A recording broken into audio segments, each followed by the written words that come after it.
Muy buenas noches. Gracias por acompañarnos en esta nueva temporada de Debate 22. Hoy nos acompaña Alejandro Brito Lemus. Él es director general de Letra S, es activista, es periodista de investigación y vamos a hablar acerca de los crímenes de odio en contra de la población trans. Alejandro, buenas noches. Gracias por estar con nosotros.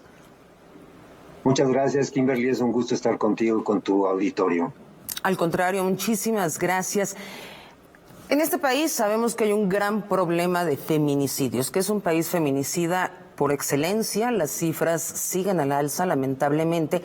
Pero, ¿qué pasa con los transfeminicidios? Algo de lo que no hablamos, algo que no se tiene tan bien estructurado legalmente. Cuéntanos. Sí, fíjate que también hay un número creciente de muertes violentas contra las mujeres transgénero, transexuales y travestis, ¿no? Nosotros desde hace muchos años llevamos un registro anual de todos los crímenes o los homicidios contra personas LGBTI más, y lo que hemos visto en los últimos 5 años, de 2015 a 2020, es el aumento constante año con año de las cifras de víctimas de mujeres trans de muertes violentas, ¿no? Entonces también a la par que hay feminicidios, también podemos hablar de que está aumentando el número de transfeminicidios, ¿no?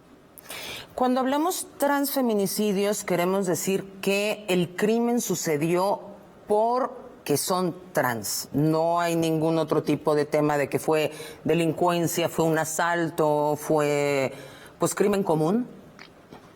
Exacto. El transfeminicidio lo podemos definir como un asesinato de una mujer trans motivado por el prejuicio hacia su identidad de género, ¿no? Tiene que estar motivado por el odio o el prejuicio, ¿no? Por identificarse, por expresarse como una mujer trans, ¿no? ¿Cómo son estos homicidios? Porque, por ejemplo, hay muchas características para definir un feminicidio y diferenciarlo de un homicidio común. ¿Cómo podemos diferenciar un transfeminicidio? Fíjate que esa es una pregunta muy importante, porque eso es a lo que se enfrentan las fiscalías cuando están frente a un homicidio o un transfeminicidio, un homicidio de una mujer trans, ¿no? ¿Qué es lo que caracteriza? ¿Cuáles son las señas, ¿no? Nosotros en nuestra investigación hemos concluido que la forma en que se asesina a gays, a lesbianas y a mujeres trans es muy diferente, o sea, que hay que tener un enfoque diferenciado, ¿no?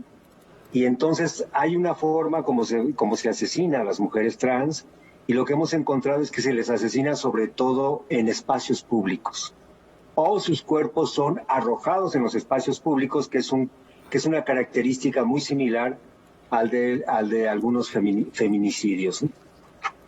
La arma principal con la que se cometen estos delitos es con el arma de fuego, ¿no? A diferencia de hombres gay, por ejemplo, que el arma es sobre todo punzocortante.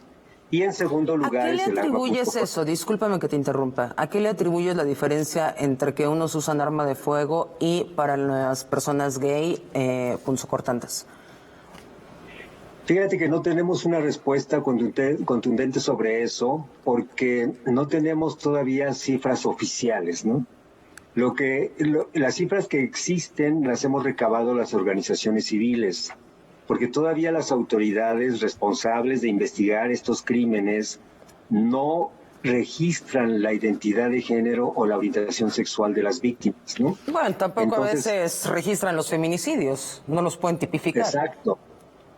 Exacto. Entonces, si no tenemos cifras oficiales y no tenemos acceso a las carpetas de investigación, entonces es muy difícil dar respuestas a algunas preguntas como la que me estás haciendo. Pero yo me atrevería a decir, Kimberly, que en primer lugar hay una mayor proliferación de armas en el país, ¿no? Esto ya es, digamos, un hecho, ¿no? Y no solamente esas armas están en posesión del crimen organizado, esa es la otra, ¿no? También ya hay muchos, ciudadanos comunes que poseen armas, ¿no? O delincuentes comunes que poseen armas. Y además ellas están expuestas, sobre todo las trabajadoras sexuales. Déjame decirte que dentro de las mujeres trans, las víctimas más en riesgo de sufrir este tipo de violencia, este tipo de muerte violenta, son las trabajadoras sexuales, que están exactamente ejerciendo su oficio en las calles, ¿no? Y entonces están más expuestas a que sean agredidas por hombres armados, por clientes violentos armados, por guardias de seguridad o por miembros del ejército que están en su día franco, por ejemplo, como sucedió a una mujer trans en la Ciudad de México, ¿no? Alejandro, cuando llega un cliente con una sexoservidora trans, ¿sabe la identidad? Esa es otra pregunta que nos hacemos, porque muchos de los atacantes, cuando son detenidos, argumentan que ellos no sabían, que ellos pensaban que estaban con una mujer de a de veras, perdón por la expresión, ¿Qué entre concepto, comillas, no? porque son los conceptos que ellos usan, ¿no? Que están equivocados, o sea, son Lastiman su prejuiciados. virilidad, según ellos, ¿no? Y se sienten, según ellos, engañados, ¿no? Se sienten engañados y actúan de manera violenta, ¿no? Pero también está el otro, que en las zonas de las ciudades ya está muy delimitado y muy, digamos, sabido dónde se concentran las mujeres trans trabajadoras sexuales y dónde se concentran las mujeres cis trabajadoras sexuales, ¿no? Entonces digo, ese equívoco está dudoso, ¿no? En realidad es dudoso. En la Ciudad Pero de bueno, México, ¿dónde se concentra, por ejemplo? se concentran sobre todo en la calle de Puente de Alvarado, por ejemplo, ahí donde fue asesinada la trabajadora sexual trans Paola Buenrostro, ¿no? Y en otras partes de la calzada de Tlalpan, por ejemplo, y también de Insurgentes y de la Avenida Nuevo León, ¿no? Okay. En la colonia Condesa, ¿no? Okay.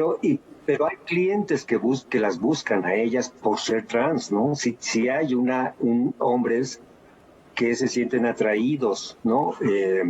Eróticamente por las mujeres trans y las buscan, ¿no? Claro. A las sexuales por ser trans, ¿no? Exactamente por esto, ¿no? Alejandro, vamos a hacer una pausa, pero regresamos y vamos a hablar acerca de estos transfeminicidios. No le cambie, está en Debate 22.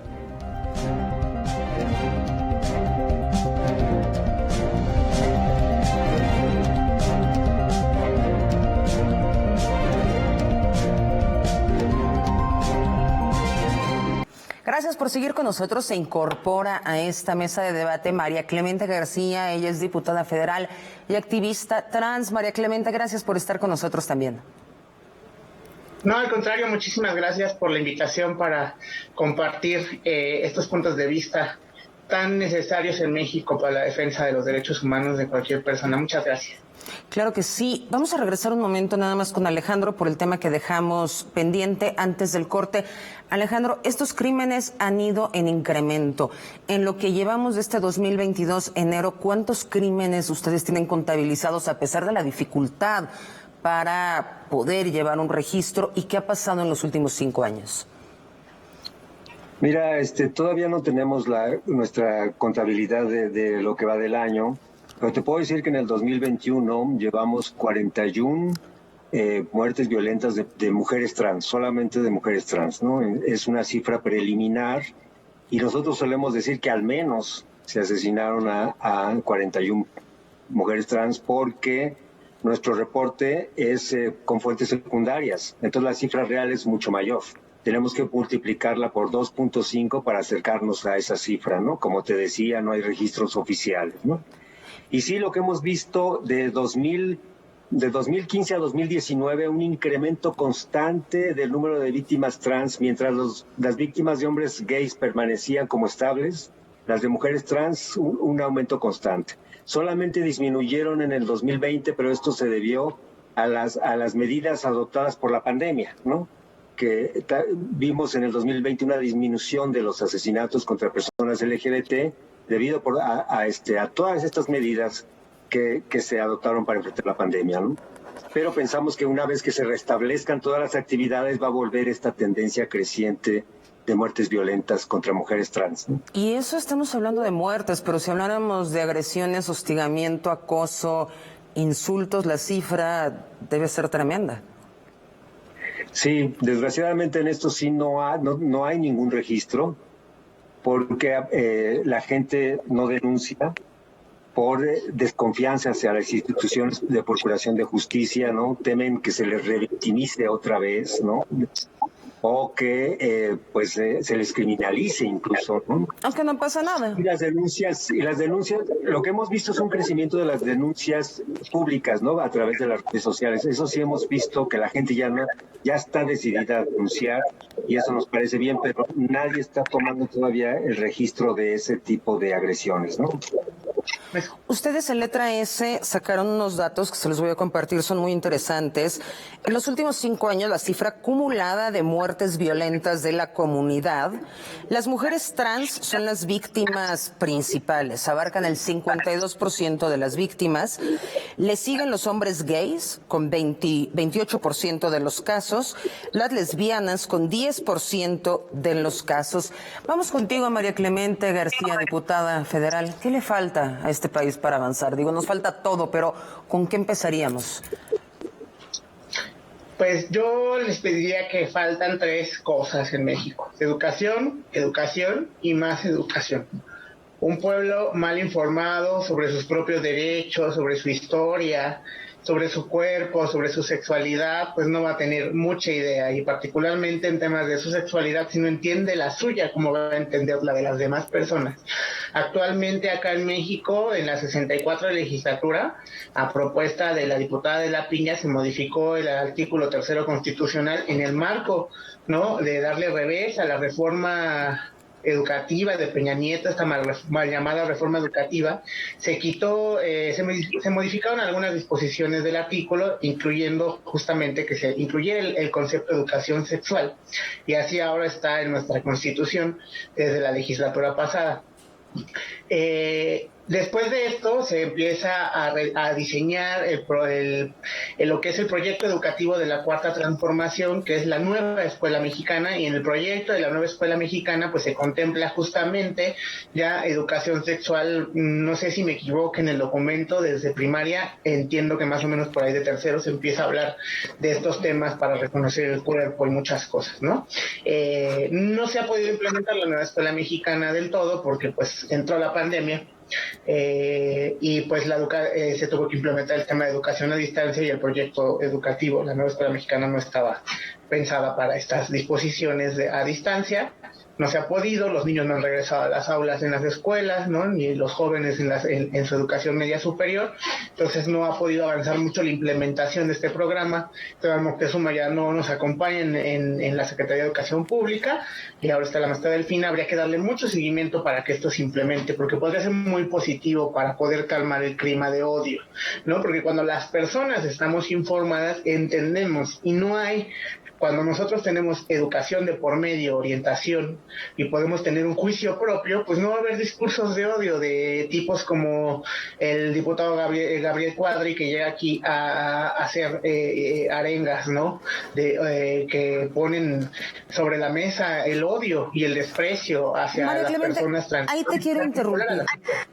¿Es un discurso motivado por el odio o motivado por la ignorancia? Porque en esta sociedad mexicana que tenemos totalmente machista, misógina, muchísimos hombres van por la vida haciendo comentarios misóginos en contra de las mujeres y ni siquiera se dan cuenta, lo tienen totalmente interiorizado.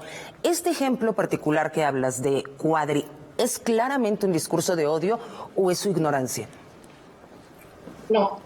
Yo creo que lo de él es un discurso de odio, al igual que la diputada local aquí en Ciudad de México, América Rangel, porque Cuadri y América Rangel no son personas que no hayan tenido acceso a educación, y particularmente Gabriel Cuadri, pues por favor, evidentemente es un hombre privilegiado que ha tenido acceso a cualquier tipo de educación, ¿no?, a libros, a talleres, tiene los medios, él y toda su familia, para poder haberle brindado la educación suficiente para entender y tener un contexto del mundo. Por tanto, en el contexto en el que él vive, el discurso que él emana no es un discurso proveniente de la ignorancia o del desconocimiento, porque él sabe.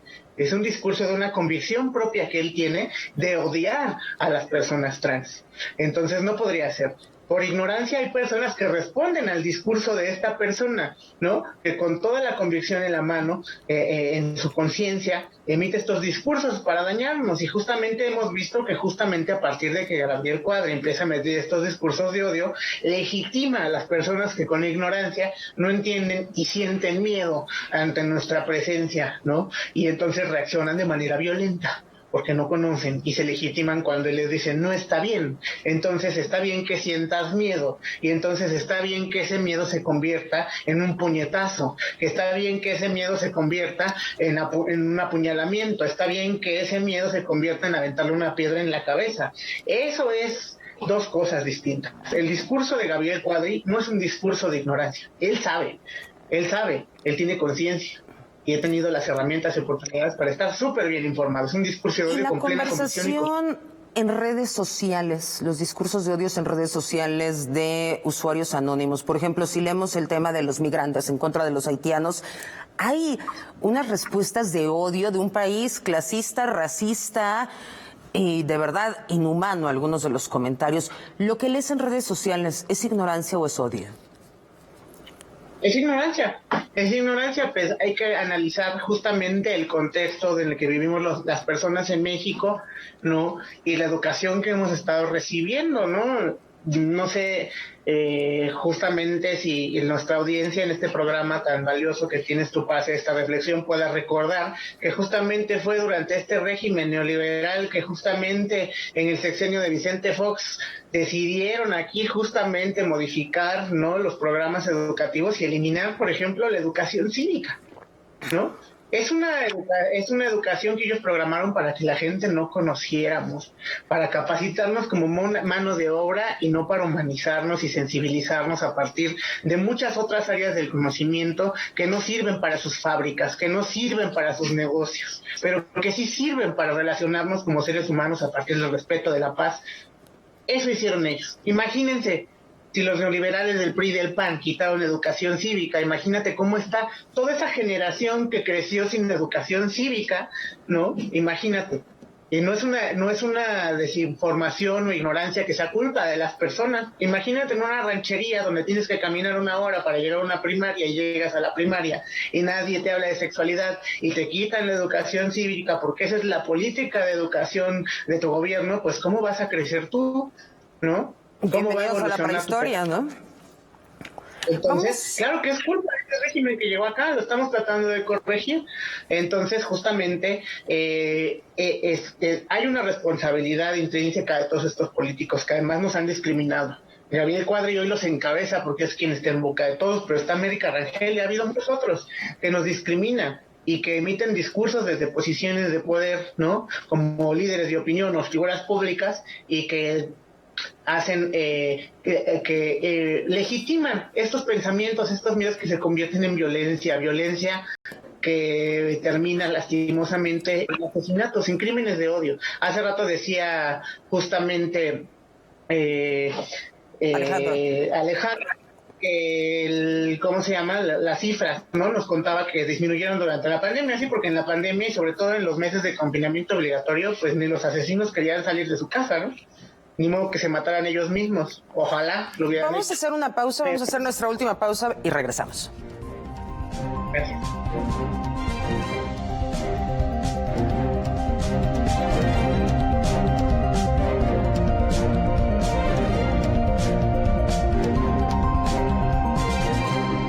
Estamos de vuelta, se nos acaba el tiempo y todavía tenemos muchísimo que hablar de este tema. Los invito, Alejandro y María Clemente, a otro programa que nos hagan favor de estar. Antes de irnos, quisiera lanzar una pregunta que es algo que hablábamos Alejandro Brito y yo antes de comenzar el programa. El grueso de la población no tiene idea de muchas circunstancias. Por ejemplo, decimos una persona trans. Cuando yo me refiero a María Clemente, digo activista trans. En otras sociedades, como la sociedad holandesa, donde inmediatamente se da el cambio de identidad, donde se anula la identidad pasada, no se hace esta diferenciación de decir trans. ¿Cuál sería el mundo ideal para que los niños, para que las generaciones que van creciendo aprendan a incorporar en su lenguaje, sobre todo, el respeto? Alejandro, ¿cómo se debería decir? Sí, yo creo que deberíamos ya de empezar, o yo creo que es un proceso que va a terminar dejando de diferenciar o hacer tantas diferenciaciones en términos de género, ¿no? Me parece que lo que se está cuestionando ahora es el concepto de género, es el concepto mismo de mujer, es el concepto mismo de hombre. Hay un cuestionamiento a todo este sistema binario de género que nos ha dominado durante tanto tiempo, ¿no? Por eso es tan difícil de construirlo, digamos, pero de eso se trata, de quitarnos las armaduras, los corsets del género, estas normas de género que nos han impedido la expresión libre. Y estoy hablando no solamente a las personas LGBT, estoy hablando a todas las mujeres y todos los hombres y todas las personas, ¿no? Estas normas de género nos han encorsetado y no nos han impedido expresarnos libremente, ¿no? De eso se trata, ¿no? De ser más libres en nuestras expresiones, en nuestros afectos, en nuestra demostración de lo que podemos, de nuestras capacidades. ¿Por qué vamos a impedir que se desarrollen las capacidades de las mujeres, por ejemplo, para decirles que se tienen que comportar de tal manera, ¿no? ¿Y por qué les vamos a impedir a las mujeres trans que se identifiquen como mujeres, ¿no? Va en contra de las libertades, ¿no? Exacto. Entonces, ¿Por qué se les pide que se identifiquen como trans si son mujeres? Así es, digo, ahora me parece que esto lo va a decir mejor María Clemente, pero me parece que en la visibilidad también tenemos, hay un avance, ¿no? Marina Castañeda habla del círculo virtuoso de la visibilidad, es decir, que entre más visibilidad hay más aceptabilidad social. Entonces, quizá en esta etapa del proceso es importante que nos visibilicemos, que visibilicemos como una transición. Exacto, estas diversidades sexogenéricas, ¿no? Y al rato, pues yo espero que lo que importe sea la persona, ¿no? Y el ser humano, ya sin tantas clasificaciones. Sin tener que diferenciar. María Clemente, diputada federal, tu opinión, por favor. Mi opinión es, nadie nos pide que nos identifiquemos como trans. Jurídicamente, en el derecho mexicano, la legislación y las normas actuales, ¿no? A nivel federal, con las sentencias de la Corte y en los congresos locales donde así está legislado, que dicho sea de paso, desde que Morena llegó al poder en 2018 hemos legislado esto en más de 9 estados, ¿no? Nadie, ningún partido antes había dado tantos derechos a las personas trans como Morena, tanto así que hoy hay 2 diputadas federales trans. Inédito en el mundo, 2 congresistas trans, inédito. Morena haciendo historia en materia de derechos humanos, aunque les pese a los detractores. Pero nadie nos pide que nos identifiquemos así. En nuestra credencial de elector dice nuestro género, mujer. En nuestra acta de nacimiento, lo mismo, y en toda la documentación. Por ahí hay ¿Cómo crees? Que piden que la credencial de elector nos pongan nuestra orientación sexual y ciertas cosas. Yo no apoyo eso y creo que no va a pasar. Pero nadie nos pide eso. Pero creo que en lo social, ¿no? Es importante justamente lo que decía Alejandro, visibilizarnos, hacer ver que, claro que existe, no podemos dejar de lado que hay un proceso, ¿no? Que es la transición. Porque al final de cuentas, y además la transición, cuando empieza y cuando termina, es muy complejo, ¿no? Pero es importante visibilizarlo porque en ese proceso justamente es donde se exacerban las violencias, la discriminación y el no tener, hay que proteger a las personas que están en un proceso de este tipo para que no se vulneren más sus derechos, no se sientan menoscabadas en su dignidad y puedan tener una vida como la de cualquier otra persona. Me parece muy importante entonces regresar al tema de la educación, ¿no? Hay que empujar, porque ¿cómo la gente vamos a entender que la educación y todas sus aristas para entender la de las demás personas es solamente cuando en las aulas, ¿no? Haya educación sexual para todas las personas mexicanas? Para que entonces hoy la niña o el niño que está por entrar a la primaria, cuando tenga 9, 10 años y empieza a tener educación sexual, cuando sea un adolescente y empieza a formar su carácter, va a entender todas las aristas de la sexualidad que conforman la identidad sexual de un ser humano. Y cuando esa persona conozca todos estos elementos que conforman la identidad sexual, va a poder conocer la suya y en consecuencia va a poder entender y sentir empatía por la identidad de las demás personas, que dicho sea de paso, no es igual, no es homogénea, cada persona tiene una identidad sexual distinta, adecuada a sus creencias, a sus convicciones, a su tierra, a su familia, a sus funciones humanas. Entonces, en ese sentido, es lo más importante que me preguntaban al principio del programa, cuando me incorporé, ¿no? De qué necesitamos: educación, educación y más educación. Y eso es lo que deberíamos de estar empujando, no solo aquí en el Poder Legislativo, sino la sociedad estar pidiendo eso. Y Alejandro llega a un debate muy importante, que es el del género, ¿no? El género evoluciona, y yo les digo ahorita a los que dicen no es mujer una persona, ¿cómo entonces los hombres en la época victoriana usaban pelucas y tacones y eran hombres? Es decir, el género no es estático. Lo que hoy es un hombre según los ojos de una parte de la sociedad, hace 5 siglos no lo era. Y también hace 5 siglos era impensable que una mujer usara zapatos bajos y pantalones. Es decir, el género ya no es lo que era. Y si el género ya no es lo que era, pues no tiene que seguir siendo lo que es hoy. Claro, se nos acabó el tiempo. Ya escuchamos las palabras de María Clemente, y transitar en una sociedad hacia lo natural, que sea absolutamente normal, que a nadie le importe el género de la contraparte. Alejandro Brito y María Clemente, muchísimas gracias por estar con nosotros el día de hoy. Esperamos que se incorporen en otro programa con nosotros. Gracias. Gracias a ustedes por la invitación. Muchas gracias. Hasta pronto.